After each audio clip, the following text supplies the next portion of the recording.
Our scripture meditation for this evening is Matthew chapter 23, verse 11 and verse 12. Again, our scripture meditation is Matthew chapter 23, verse 11 and verse 12.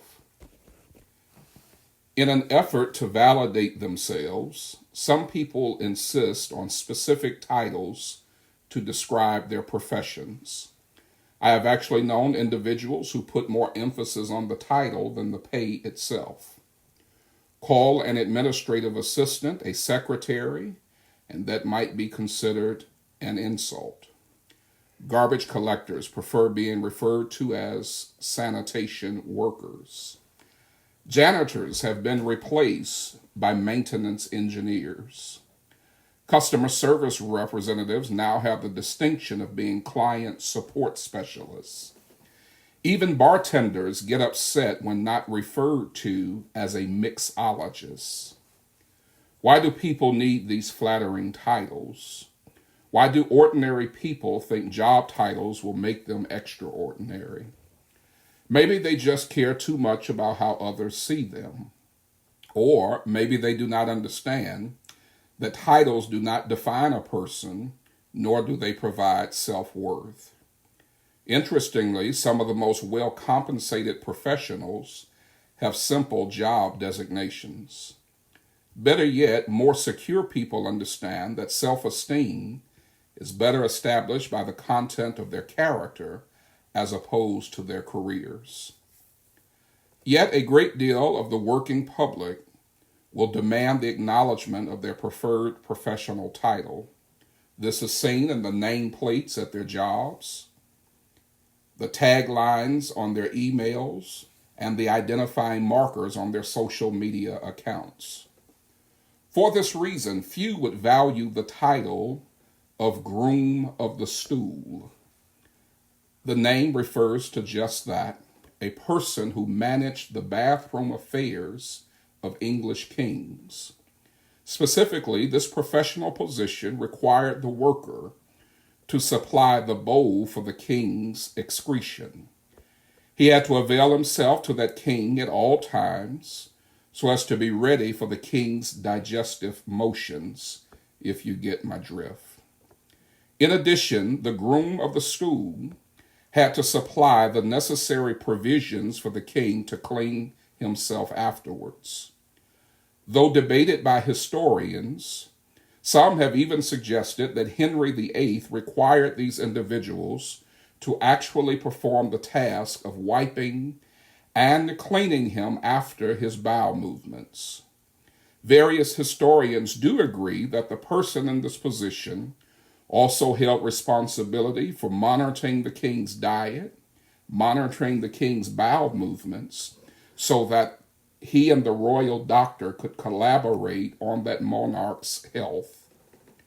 You and I surely find this repulsive. It seems demeaning to be in charge of carrying around a commode, ensuring a clean rear for a grown person, and regularly talking to a doctor about a king's waist. History says otherwise. Those in this position were actually held in very high honor. Individuals who humbled themselves to such service as being a groom of the stool became royal confidants, were appointed as administrators, and were highly respected officials in the royal court. Historian David Starkey notes, the groom of the stool had, to our eyes, the most menial task. His standing, though, was the highest. Clearly, then, the royal body service must have been seen as entirely honorable, without a trace of the demeaning or the humiliating.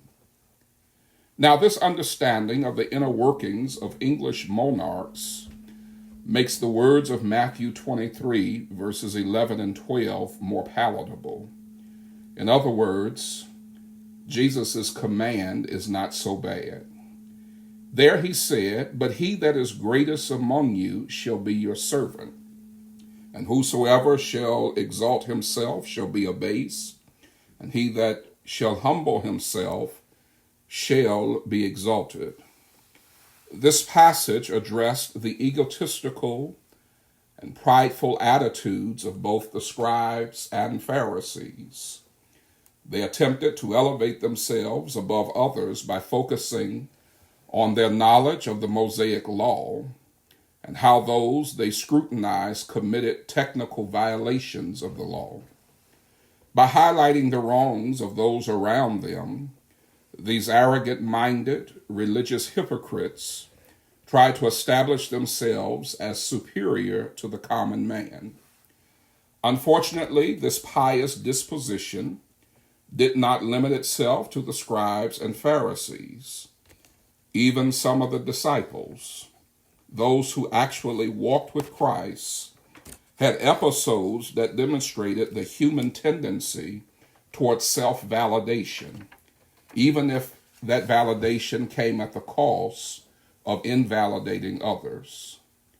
For some strange reason, human nature craves affection, affirmation, and appreciation to an extent that such cravings can become sinful in their very nature. On the surface, these innate desires do not seem wrong, but the extent to which some will go to satisfy these yearnings is an unfortunate display of character.